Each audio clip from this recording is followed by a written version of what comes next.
Hi everyone, and welcome to our webinar today, which is being brought to you by the ophthalmologist and Centricity Vision. I'm Fedra Pavlou, Editorial Director of the Ophthalmologist, and it's my pleasure to be moderating today's event. I'm joined by Dr. David Goldman, who will be expertly walking us through a series of cataract surgeries with the next generation ZEPTO, which he has now fully integrated into his high volume practice. Dr. Goldman is founder and CEO of Goldman Eye in Palm Beach Gardens, Florida. Prior to founding his own practice, he served as assistant professor of clinical ophthalmology at the Bascom Palmer Eye Institute in Palm Beach Gardens, where during his time there, he quickly became their highest volume surgeon. He's been recognized as one of the top 250 US surgeons by Premier Surgeon, top 40 under 40 ophthalmologists in the world by our readers at The Ophthalmologist. And just last year, he ranked number 43 of the best ophthalmologists out of nearly 25,000 in the US by Newsweek magazine. Dr. Goldman, it's an absolute pleasure to have you here with us today. Thank you very much. Thank you. And before I hand over, I just wanted to let our audience members know that they will have the opportunity to submit their questions to you throughout your presentation. So audience members, I encourage you to do that. Dr. Goldman will be happy to answer any questions that you have after his presentation. So without further ado, let's start today's webinar. Over to you, Dr. Goldman.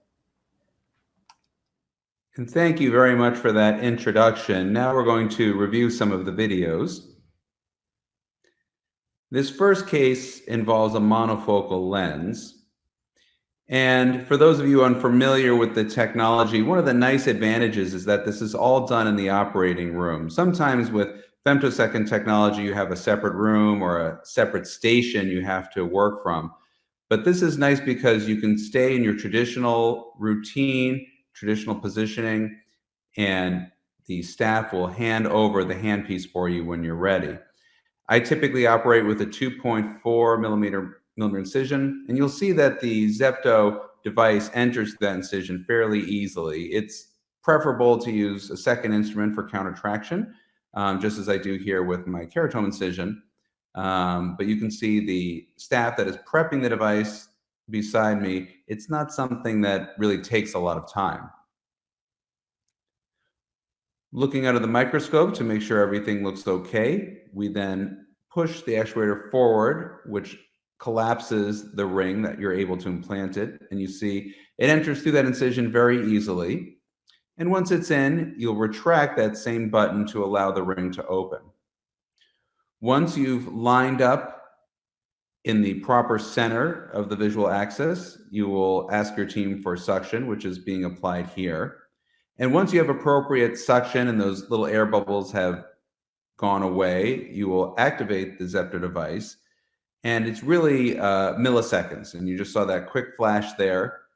After that, the suction is released and you're ready to continue with your procedure. And you'll see here as I hydrodissect, we have that nice round capsulotomy, no tags, no issues with any kind of irregular centration or roundness issues. Some of the concerns with this technology are obviously free tags. And while that can occur with any of these technologies, my experience has been that it's incredibly rare. And then once you're at this point, you're back to your traditional cataract surgery. And you can see time-wise, it didn't take much longer than what would be to make a traditional capsulorhexis with a cystotome needle or utrotoforceps or whatever your preference is. In some cases, it may even be faster. The actual time for suction is just a few seconds, and the time to create the capsulotomy is less than a second. And then, of course, you withdraw the instrument after suction's been released. As you get more and more comfortable with this technology, you'll find it really doesn't slow you down in the operating room at all. I can speak from experience in our surgery center. We have femtosecond laser technology. We have the ZEPTO technology, and the staff are always unhappy when we have a traditional femtosecond case because they know it's going to take a lot longer. And when the surgical schedulers are scheduling these cases for the surgeons, they know based on experience that when it's a femto case, they need to allot more time. In spite of reports, my experience has always been that it takes more time doing these procedures with the femtosecond laser. And again, you can see that capsulotomy the edge is very visible. And if you think about the tensile strength, one of the other caveats of femtosecond laser technology is that the strength of the capsulotomy is not as good. What we found with traditional capsulorhexis is that it's stronger than a femtosecond created capsulotomy. However, the capsulotomy created with a ZEPTO device is actually stronger than what you have with your traditional capsulorhexis techniques. So that's also a nice benefit to this device. As you see here, as the cortex is being removed, it comes off very easily. Some of the other technologies, that cortex can sometimes be a little sticky, a little more welded to the undersurface of the capsulotomy. But in this case, it actually comes off very, very easily, much like you would with your traditional capsulorhexis.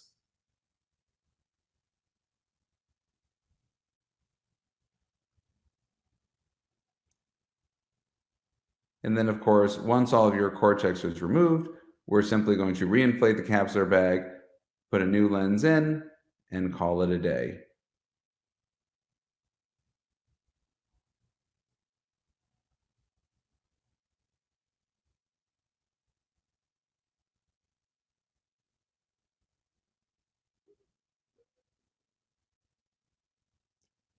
Here you can just see the lens being implanted. In this particular case, I'm implanting a Bausch & Lomb and Vista lens. But again, you can do this with any lens. That's the beauty of this technology, is you get that well-centered capsulotomy on your intraocular lens.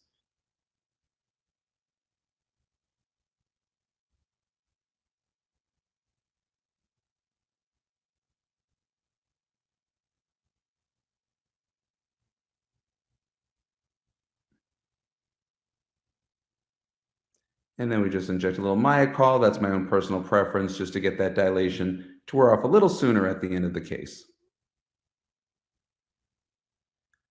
Moving on to the next case. This is a surgery involving ZEPTO and implanting a light adjustable lens. And you can see that I'm removing the plastic cover, looking under the microscope to make sure the device appears good. And then once it's contracted, we can place it through that corneal incision. I always find it helpful to use a second device, either viscoelastic cannula or a Sinskey hook, just to make sure I'm able to get through that incision. But you can see it goes through that 2.4 millimeter incision very easily. And once it's well centered, we apply suction. Once suction's achieved, which typically takes a few seconds, you'll see that flash of a few milliseconds, just like that. And then once the capsulotomy is created, the saline solution is injected through to release the suction, and we're able to remove the device easily. And again, this is infinitely more quick to perform than any experience I've ever had with femtosecond laser technology. Now we can just remove that little capsulotomy and go forward with the remainder of the procedure. When I was comparing different femtosecond devices, and here I'm just showing that capsulotomy, but when I was comparing different femtosecond technologies, I ended up certifying on 3 of the 4 major systems out there. And with all of them, I found that the corneal incisions were very lackluster, that the fragmentation of the lens was only mildly helpful, that the limbal relaxing incisions were somewhat unpredictable, and the only thing that I really enjoyed about it was to have that really nice round capsulotomy, which obviously you get with this device without nearly the amount of time or inefficiencies in your operating room. As you can see in this video, the amount of time it took was very similar to just performing a traditional capsulorhexis. At this point, we can go forward to the implantation of the intraocular lens. And one thing with the light adjustable lens is that when we're implanting the lens, you have to enlarge your incision to 2.75 millimeters. We can go a little more forward. And so when you go to 2.75 millimeters, obviously there's more chance for egress out the wound. And you can see, and those of you who have used light adjustable lenses or other traditional 3-piece lenses know that when that chamber starts to shallow, that intraocular lens can often kind of come up into your anterior chamber. And so you really need to make sure you have a good sealed incision, but at the same time, you sometimes have to go through your second incision with a Sinskey hook or cannula to kind of bump that intraocular lens optic back into the capsular bag again. And so one of the nice things about having a nice intact capsulotomy that's centered, that's smaller than your lens optic, is that you're not going to get as much of that bouncing around because that capsulotomy is going to hold that lens in place. Obviously, there have been many studies that talk about the advantages of 360-degree overlap of your capsulotomy over a lens optic. And again, in these types of cases, it's really a nice benefit to have. Obviously, in a light adjustable lens case like this, we're able to postoperatively change any induced astigmatism or sphere from your cataract surgery. But at the same time, I find it's very helpful to know that everything is exactly where they should be. That lens is perfectly centered without any forms of tilt whatsoever. And so we can fast forward towards the end of this case to watch the lens being implanted. There we go. And so what you see now, this is after the lens has been injected, and you can see that that capsulotomy encompasses the entire lens optic. So as we come out of the eye, the lens, even though the chamber shallows a little bit from that 2.75 millimeter incision, that optic stays exactly where it is. And that's just another nice feature of having this well-controlled capsulotomy in these surgeries.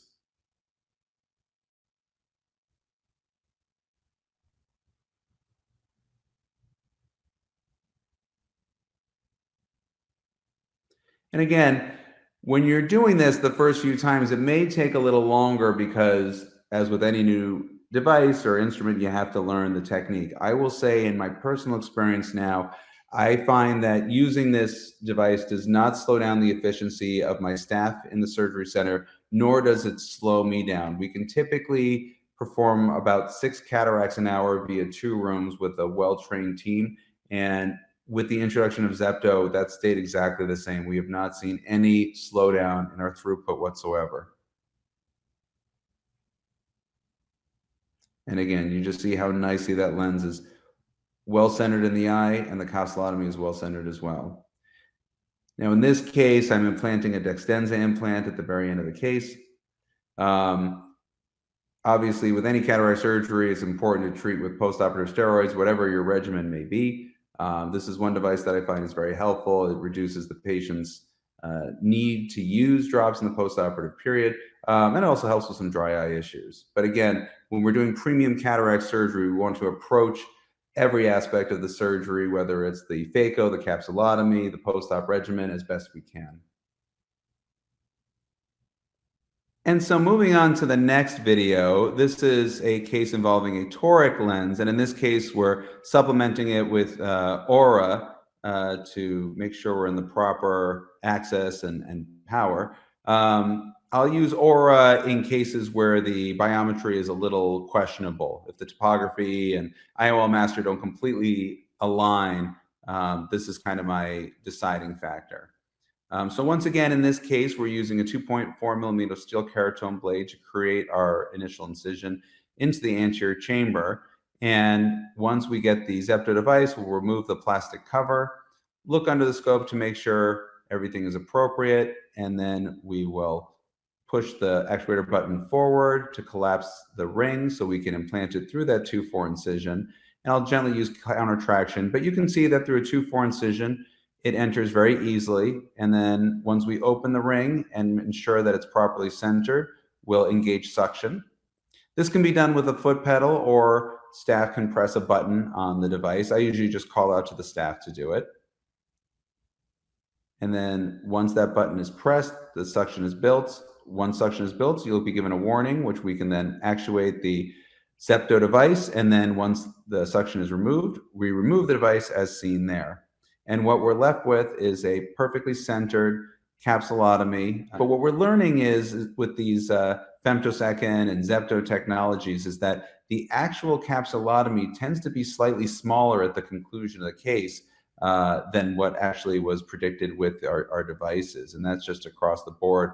I'm not sure if there's contraction of the capsule. We're obviously looking into this now, but it's another interesting area in phaco advances.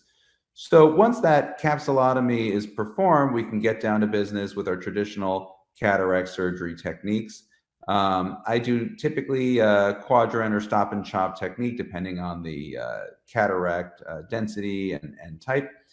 But again, having that nice outline capsulotomy, sometimes in the beginning, you'll have a little whitish edge, which does go away, but is very helpful when you're doing your surgery to make sure you're in the right location and you're not getting involved with the anterior part of the capsulotomy. We can actually move forward to the lens implantation stage. And what you'll see here, this is after the cataract has been completely removed, and we're going to implant our lens. This is after we've done our aphakic measurements. And you can see there the reticle has come up to inform us where to position this intraocular lens. And what you'll also note is that we have that nice round capsulotomy that provides 360-degree overlap over the lens optic. So we know that effective lens position should be very stable. There shouldn't be any tilt. That optic should not pop out of the capsular bag. And we can really give superlative outcomes.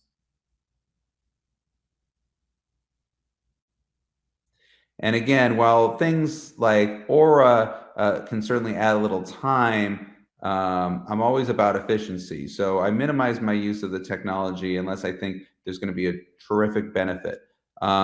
With ZEPTO, it's nice because it really doesn't increase any inefficiencies. As I mentioned, the time to perform that actual capsulotomy is roughly the exact same as you would with your traditional capsulorhexis techniques. But with the advantage to femto of incredible time savings. And at the end of the day, I think this actually provides a better capsulotomy because it has stronger tensile strength, and you have the ability to offset it as you would with a femtosecond laser if you want to make it a little more nasal, if you're looking at angle kappa and there's a particular case where you need to decenter your capsulotomy. But as you see here, at the end of the case, you have that perfectly round capsulotomy. That intraocular lens is well centered. We've used the OR device to perfect the axis orientation. We've gotten that magic NRR words on the screen. And now we just inject a little myocol to constrict the pupil, and we have another satisfied patient.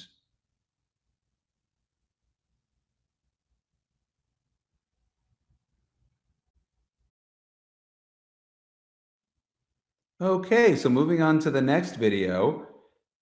This is, again, a monofocal lens case. In this case, we'll be implanting a Bausch & Lomb Vista monofocal lens at the end. And you can see that this starts out just like our traditional cataract surgery, your paracentesis incision. I usually do that with a small MVR, a little lidocaine or sugar cane to help numb the eye.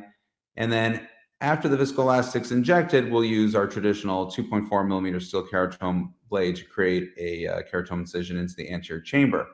I find that 2.4 is more than wide enough to allow the ZEPTO ring to enter the anterior chamber.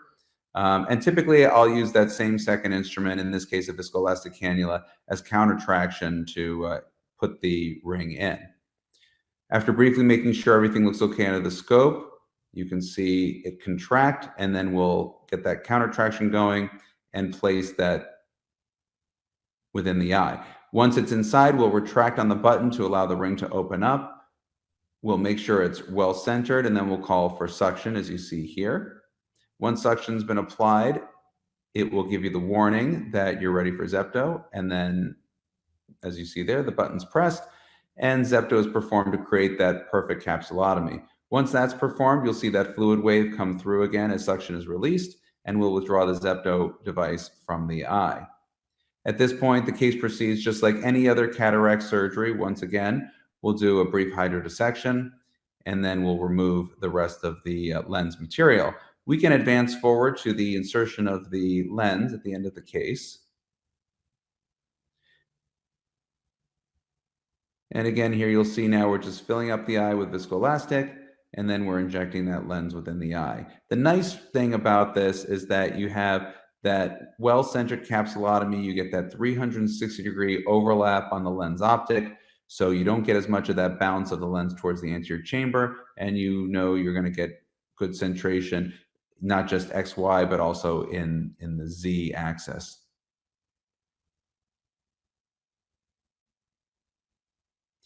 And if we can speak for a moment just regarding the footprint, you're briefly seeing a picture of the Zapto device off to the side. But one thing that's especially nice about this is that we have it on a wheeled cart.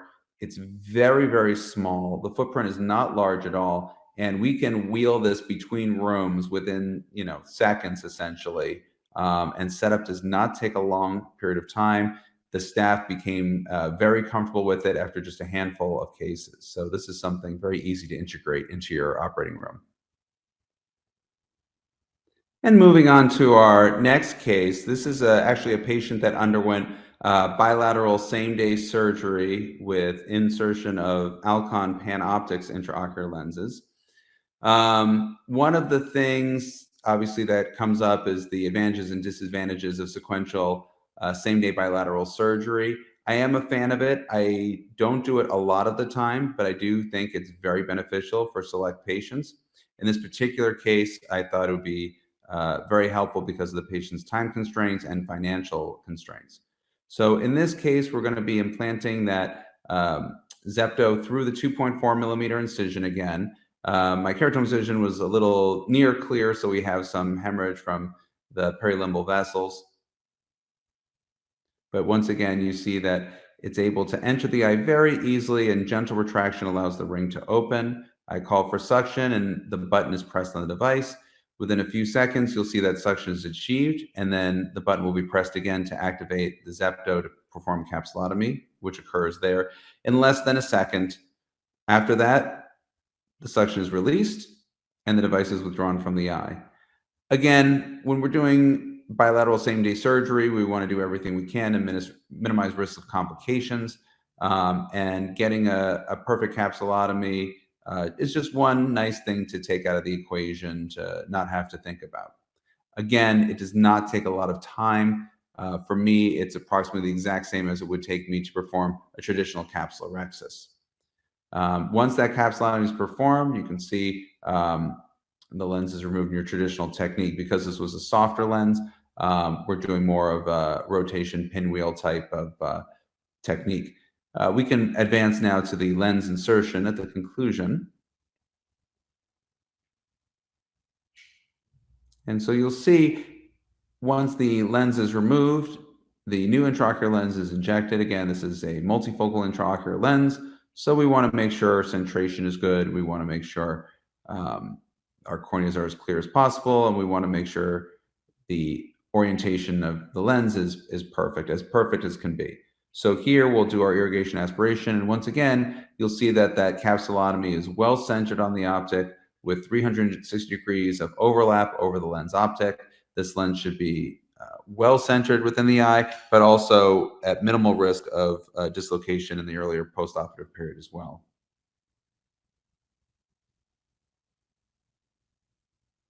And again, these capsulotomies behave just as your traditional capsulorhexis would, stronger, if anything, certainly not weaker, in my experience, than a traditional capsulorhexis. And the second eye of this patient went exactly the same. Again, an efficient surgery with excellent outcomes. Obviously, that's what we're all looking for. But when there are ways we can do it and not slow us down the OR and still get those same outstanding outcomes, I'm a big fan of that. And I think we can all agree to that as well. At the end of the case here, we're just giving a little Myocal to bring down that pupil once again. But we always warn the patients to expect dilation for at least 24 to 48 hours after surgery.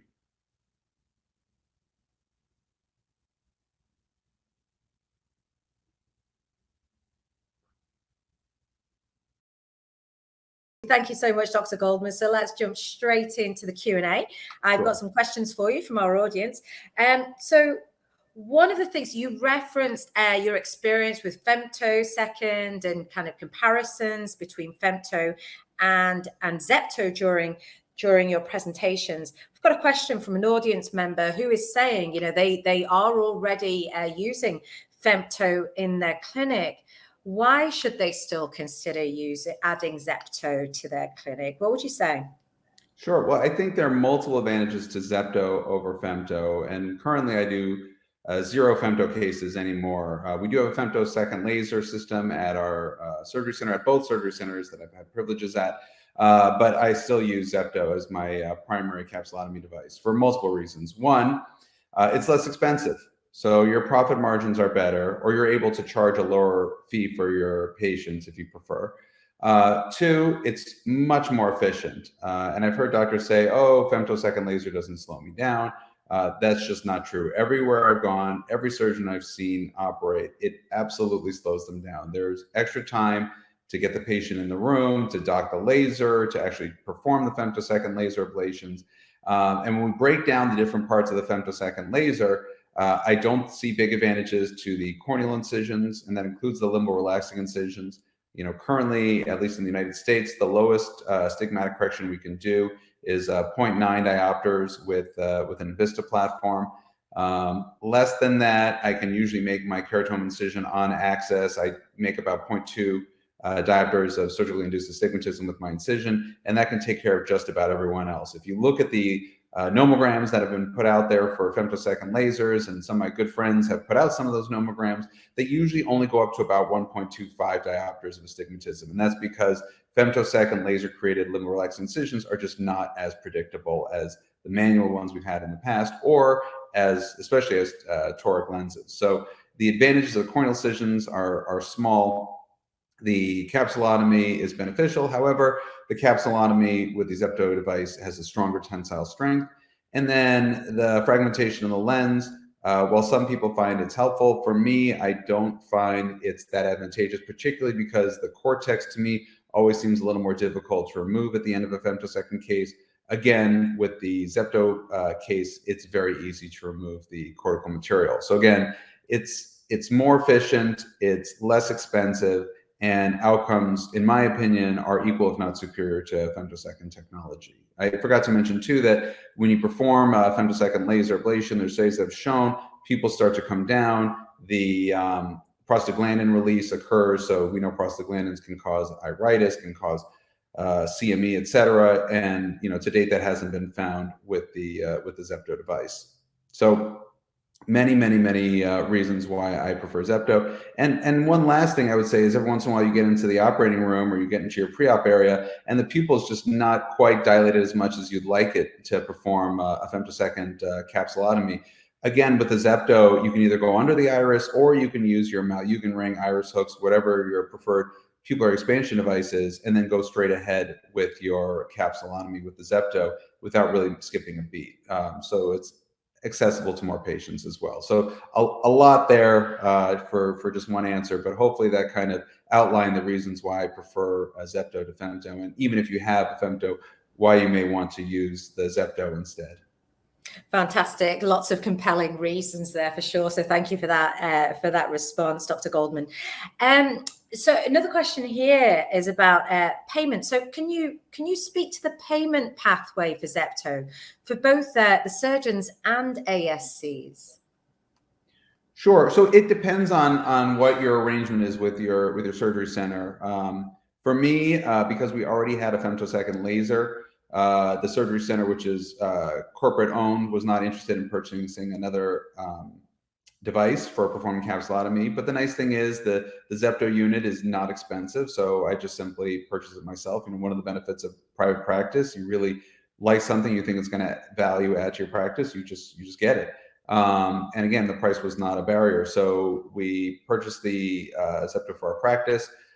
So we pay nothing to the surgery center to use it, obviously, but they do allow us to store it there. I think most people will price it similarly and do the same packages as they do with femtosecond laser. There's no wrong way to do it. Some patients will have it as an a la carte practice where you can pay X for this lens, Y for femto, Z for ZEPTO. X for LAL. I think it gets way too much confusion and alphabet soup with the patient. So for me, we have sort of a premium pathway and a standard pathway. And so if a patient is going to get a toric lens, a multifocal lens, light adjustable lens, etc., we automatically include the ZEPTO technology as needed for the patient. So they know if they're getting that technology, they're automatically getting ZEPTO or Aura or whatever may be required to get them the optimum vision. And those patients that just want standard cataract surgery do not want to pay anything extra for. They get the standard lens, and they understand that the expectation is to wear glasses after cataract surgery. What we found more and more, especially with COVID and mask wearing, is that patients even more now want to be out of glasses, the fogging of the glasses with the masks, and other issues that go along with mask wearing and glasses and contacts.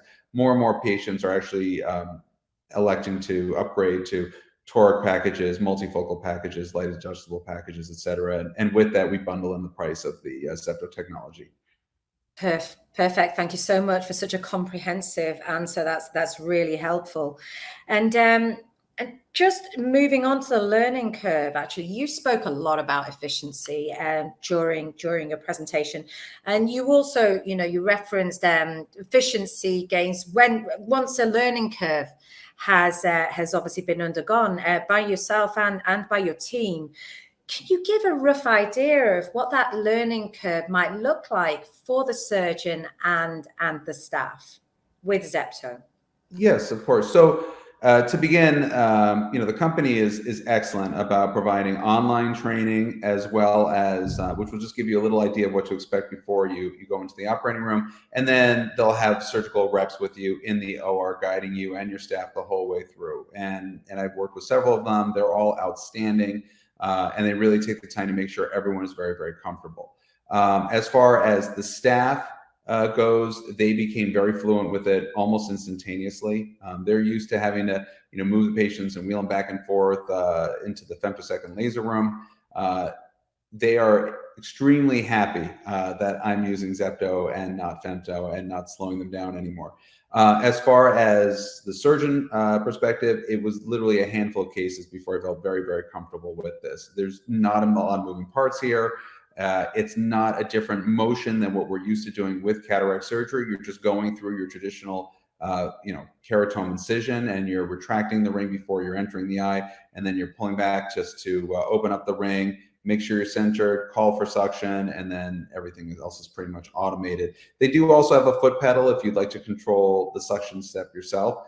But for me, because they have to operate the box anyways, I find it easier just to call out for suction when I'm ready.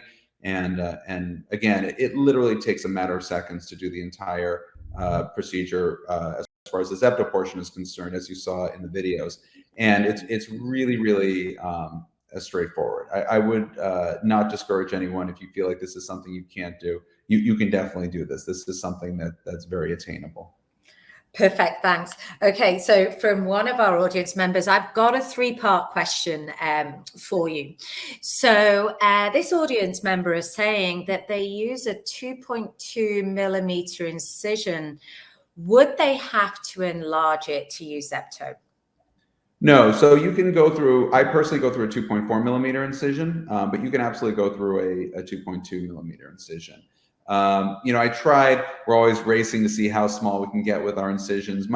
For me personally, what I found was, and again, this just probably has to do with our phaco technology, but when I was using a 2.2 incision, by the end of the case, it was sort of stretched to a 2.3. So I just prefer to start out with a 2.4 and not stretch it. But again, I don't see anything wrong with that. Certainly, if you're making a 2.2 millimeter incision, you should be able to use the ZEPTO device without any issues.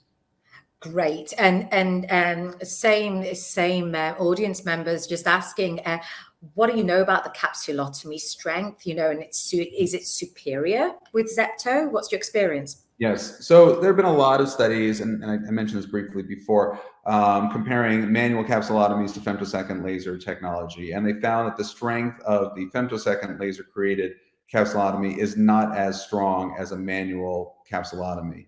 The studies with ZEPTO have actually shown that the strength of capsulotomy is stronger than a manual capsulotomy. So thereby it's even stronger than a femtosecond laser created capsulotomy. So you're going to get the strongest capsulotomy of all the technologies out there using the ZEPTO device.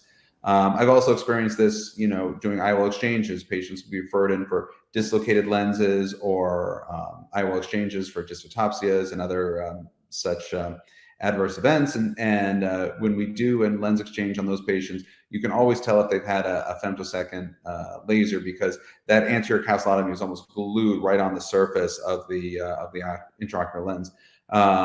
Whereas with a manual capsulotomy, you just don't get that same adhesion.